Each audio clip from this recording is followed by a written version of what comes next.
Bismillahirrahmanirrahim.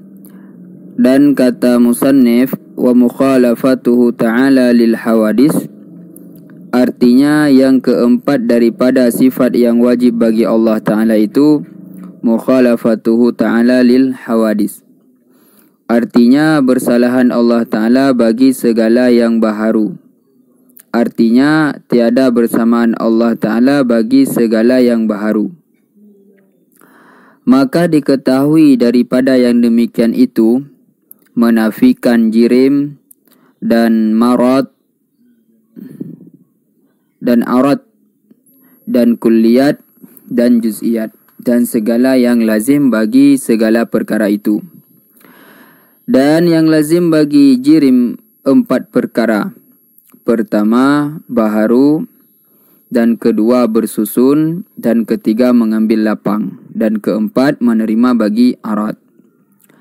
Dan yang lazim bagi arat itu 4 perkara pula. Pertama, ketiadaan berdiri dengan sendirinya.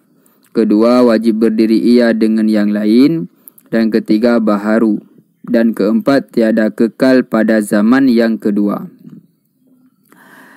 Dan yang lazim bagi kulliyat itu besar, dan yang lazim bagi juz'iyat itu kecil, dan lain daripada yang demikian itu.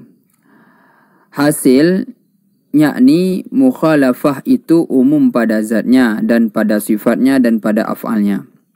Maka tiada menyamai akan Allah Ta'ala itu oleh suatu, tiada menyamai pada zatnya dan tiada menyamai pada sifatnya dan tiada menyamai pada perbuatannya.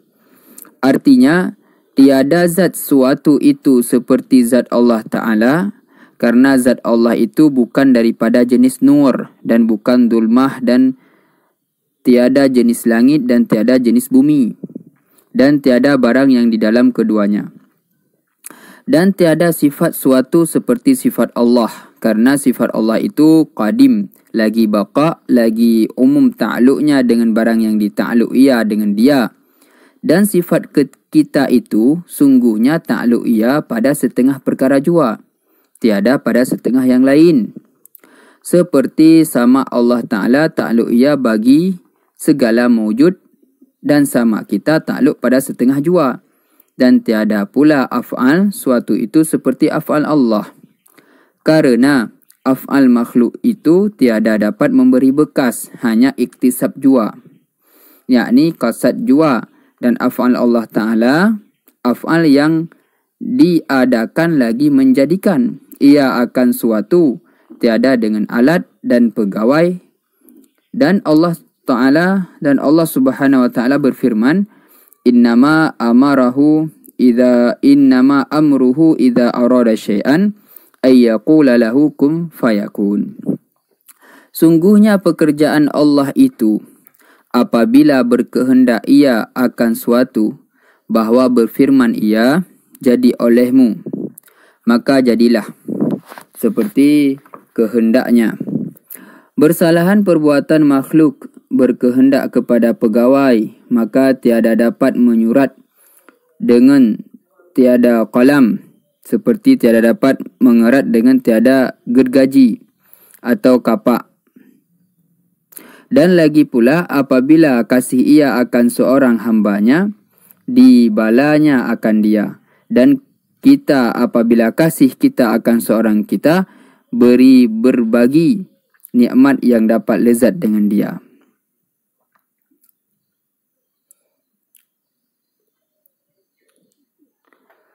Kata Ishaq bin Rahawiyah, dan barang siapa mensifatkan Allah Ta'ala, maka diserupakan sifatnya itu dengan sifat seorang daripada makhluk Allah, maka yaitu kafir dengan Allah yang amat besar.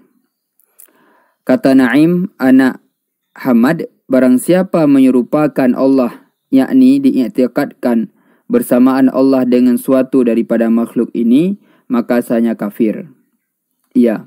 Dan barang siapa ingkar ia akan barang yang mensifatkan Allah dengan dia akan dirinya, maka sahnya kafir ia. Dan kata Abu Ishaq Safarayani, telah ijma' ahlul haqqi atas bahwasanya sekalian barang yang dikata orang pada ilmu tauhid itu terhimpun di dalam dua kalimat ini. Salah suatu daripada keduanya, i'tikad kita bahawa tiap-tiap barang yang terupa pada sangka-sangka kita daripada menyerupa daripada segala yang baharu ini, maka Allah itu bersalahan ia dengan dia. Karena bahwasanya yang ia dapat rupakan pada waham itu makhluk bagi Allah, maka bermula Allah Ta'ala itu yang menjadikan akan dia makhluk. Dan kedua, i'tikad kita bahawa zat Allah Ta'ala itu tiada menyerupa dengan suatu daripada makhluk, dan tiada sunyi ia daripada bersifat dengan segala sifat kamalat.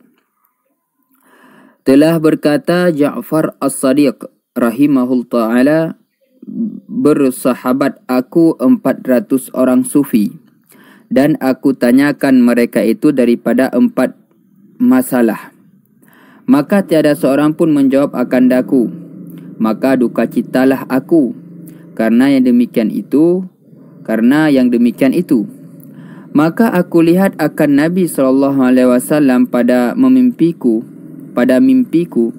Maka bertanya ia akan halku. Maka aku kabarkan akan dia. Dengan demikian itu, maka sabdanya, tanyakan olehmu akan daku akan masalahmu itu. Maka berkata aku baginya, apa hakikat tauhid dan apa had akal, yakni ta'rif akal, dan apa had tasawuf dan apa hakikat fakir. Maka sabdanya, adapun hakikat tauhid itu, maka yaitu barang yang terlintas dengan hatimu, maka yaitu binasa, yakni baharu, yang fana, yakni baharu yang fana. Ia bermula Allah Subhanahu wa ta'ala bersalahan bagi yang demikian itu, karena tiada dapat menyamai segala yang baharu itu akan dia. Dan adapun had akal itu, maka sekurang-kurangnya meninggalkan dunia dan yang di atasnya, meninggalkan berfikir pada zat Allah Azza wa Jalla. Karena sabda Nabi SAW, tafakkaru fi ni'matillah wala tafakkaru fil dhatillah. Artinya, pikir olehmu pada nikmat Allah dan jangan kamu pikir pada zat Allah. Dan adapun had tasawuf itu, maka yaitu meninggalkan dakwah. Artinya, jangan dibangsakan sesuatu kepada makhluk dan menyembunyikan ma'ani, yakni segala rahasia. Dan adapun hakikat fakir itu, maka yaitu bahawa tiada engkau memiliki akan sesuatu dan tiada memiliki akan dikau oleh sesuatu. Dan rida engkau pada kedua hal itu.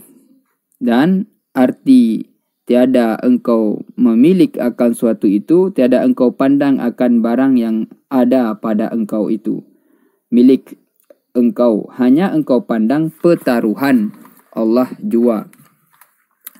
Harus bagi Allah mengambil pada waktu yang dikehendakinya. Dan makna tiada memiliki akan dikau oleh suatu itu, iaitu tiada cenderung hati engkau kepada suatu, sama ada dunia atau akhirat. Hanya iftikar engkau, berhajat engkau semata-mata kepada Allah jua. Sekian tentang mukhalafatuhu lil hawadis.